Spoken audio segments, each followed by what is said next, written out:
confidence in our nation's government and consumer spending is at its lowest in about 2 years. Despite the deal, that we still have problems. Henry Montag is a certified financial planner. He says the only way out of this mess is for the government to start creating jobs, increase tax revenues, and work together for the good of the country. But he says you can't rely on the government to do everything for you. They've got to be proactive. They've got to take responsibility for their own finances, because no one will do it for them. Here in the studio now to discuss the issue, financial planner Henry Montag. And Henry, thank you so much for coming in. Thank you for having me. For the last 2 weeks, we've watched this bitter battle in Washington unfold, and now we've got it done. And so now, of course, the next question is how's this going to trickle down to us here on Long Island? Well, we still don't know. Simply because we did the deal doesn't necessarily mean that we're out of the woods in terms of the downgrade.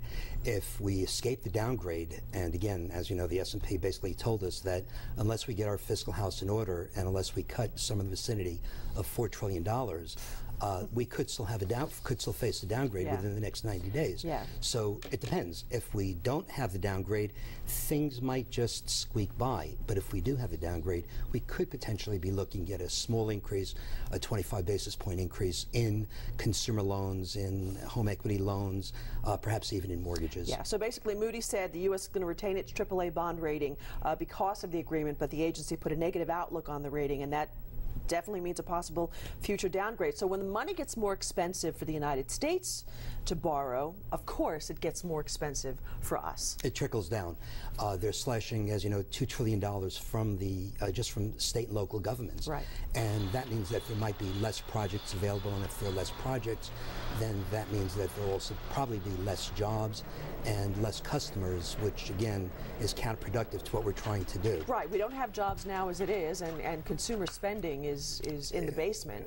As we just saw today from the reports that just came out of the last 2 days, consumer spending, consumer confidence, not just spending.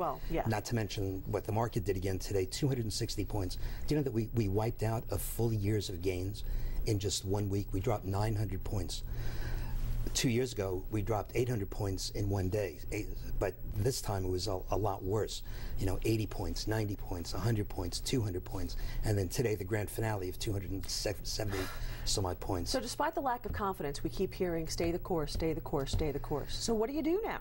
Well, I think this is a perfect opportunity for people to realize that we can't control what the government is going to do. We can't control what the politicians are going to do. We've got to actually physically take responsibility for our own fiscal house, for our own responsibility.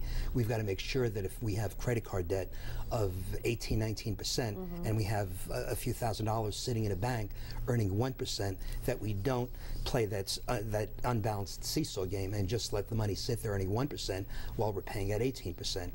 I think we've got to take responsibility and actually do some planning. We've got to overcome our own what we call planning deficit disorder of just the I like that. That's good. Planning deficit disorder.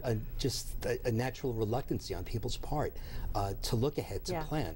And I think most importantly, we've got to try to begin reversing the course and teaching our children.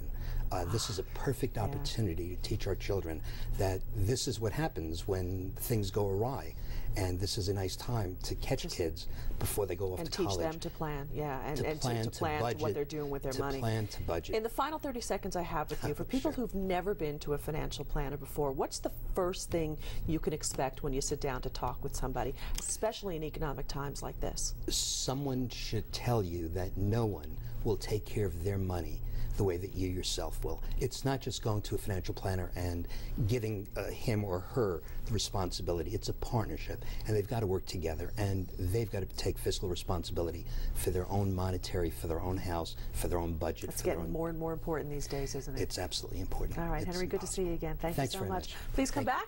Thank you. Talk more as things develop.